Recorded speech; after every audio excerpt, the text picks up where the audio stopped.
Dando sequência à nossa aula, vamos agora falar de tensão e deformação para vigas flexionadas, baseado na flexão pura. Primeira coisa, vamos entender o que é um momento conjugado, tá bom? O momento conjugado é um momento aplicado nas extremidades, tá? Então, quando eu tenho apenas uma força de giro nas extremidades, ele vai provocar esse tipo aqui de deformação na minha viga, tá? E é esse tipo de esforço que vai basear o estudo feito de tensão e deformação em vigas flexionadas, que também é válido para forças fletoras, forças cisariantes, tá bom? Então, tensão cisariante é baseado também nesse mesmo conceito de análise. Bom, então o que acontece?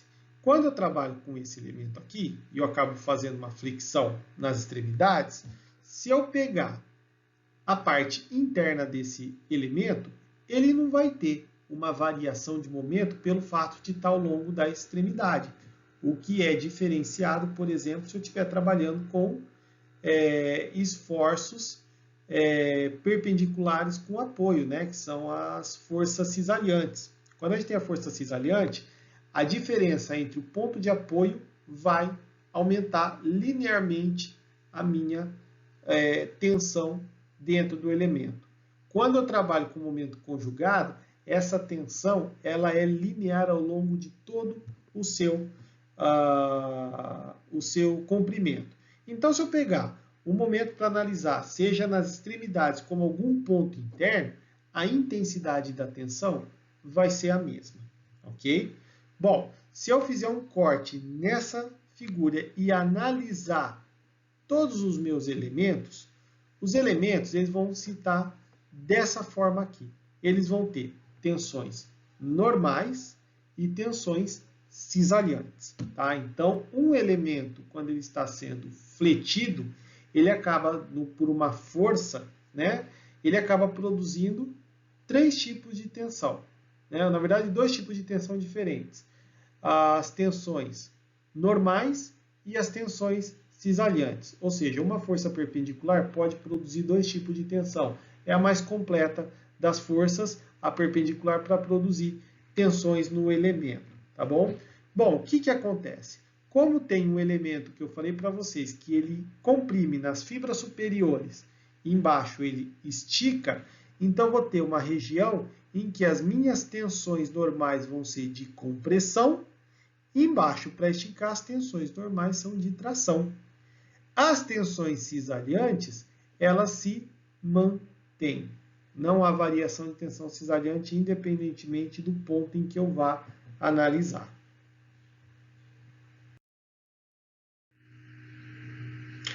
Bom, então quando tem uma viga aí fletida por um momento conjugado, o que ocorre nela? Primeiro, nós temos que a seção transversal de uma viga reta permanece plana quando a viga se deforma por flexão. Ou seja, você tem a área de seção, ela vai continuar plana, tá? Se eu pegar também, inclusive, longitudinal, você vai ter que essas seções vão continuar planas uma em relação à outra. Nesse caso, esse tipo de tensão ela provoca uma tensão de tração de um lado da viga e uma de tensão de compressão do outro lado. Ou seja, em uma fibra superior ela sofre compressão e na inferior ela acaba sofrendo tensões de tração. Pegando aí mais uma vez, tá? Como a gente falou, se a gente pegar qualquer elemento e tentar dobrar ele, vocês vão ver que essa região aqui vai ficar sob compressão, essa vai ficar sob tração, mas essas linhas aqui, elas vão deslizar uma sobre a outra. Um exemplo bem clássico disso daí é você catar uma quantidade de folha de papel sulfite e fletir eles. Você vai ver esse efeito de maneira clara, né? Que em cima ele vai formar uma pequena barriga pela compressão, embaixo ele vai acabar esticando. Mas essas faces vão sempre permanecer paralelas uma à outra.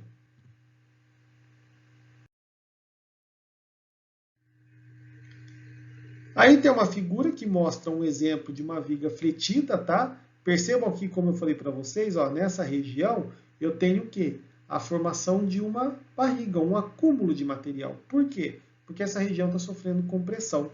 E embaixo você tem uma distensão dessas fibras até provocar o seu rompimento. Isso é provocado pelas tensões de tração no elemento.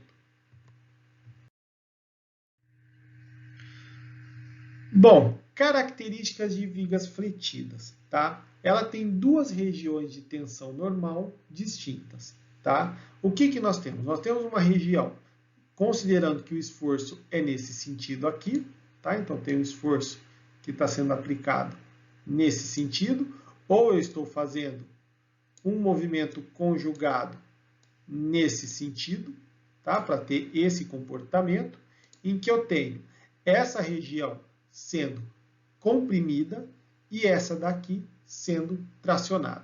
Bom, a gente vem trabalhando lá embaixo, né? Que as tensões de tração são positivas e as de compressão são negativas.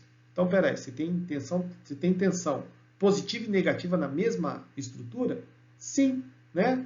Eu tenho a compressão geralmente nas fibras superiores, e isso nessa configuração de esforço, tá?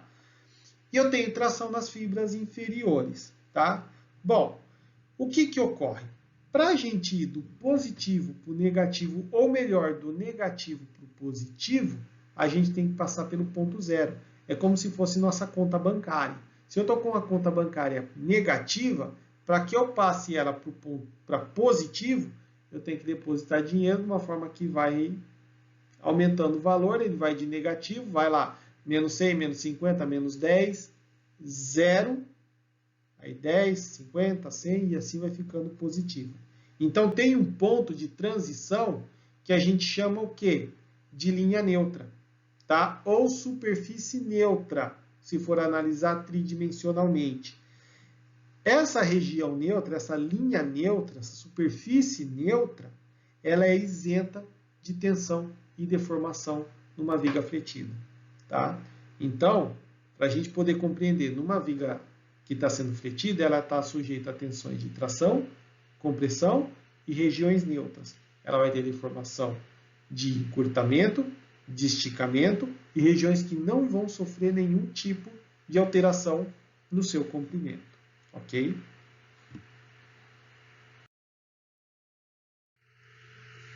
Bom, e como que a gente pode aplicar esse tipo de esforço fletor? Tá? Nós temos dois tipos. Ela pode ser uma viga que eu esteja aplicando esforço nas duas extremidades, ou numa extremidade que ela forme uma barriga, quando tiver bia apoiada, né? Quando isso ocorre, o que acontece?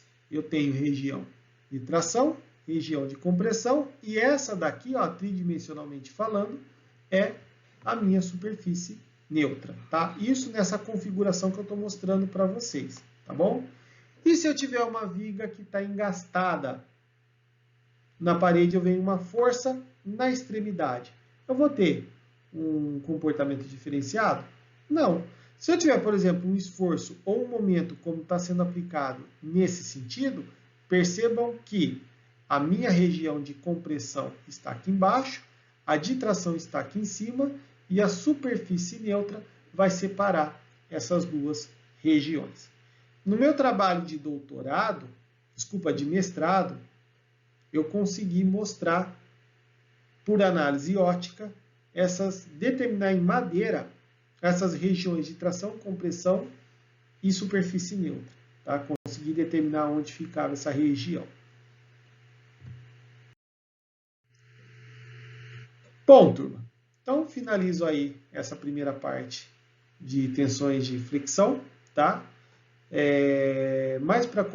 O papel dessa aula foi mais para vocês compreender o fenômeno de esforço fletor em uma viga, ou carregamento perpendicular. Vejam que não é uma força que gera tensões de maneira tão simples como as uniaxiais, que é apenas em uma direção.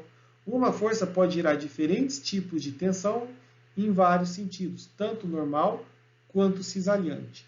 Na aula de hoje, a gente vai aprender a trabalhar com as tensões normais. A gente vai trabalhar com as tensões cisalhantes na próxima aula, na aula 27, tá bom? Bom, então, na próxima aula, agora a gente vai tratar justamente de como equacionar, como calcular essas tensões, tá bom? Então vai lá, descansa um pouco e depois a gente se fala. Um grande abraço e até lá!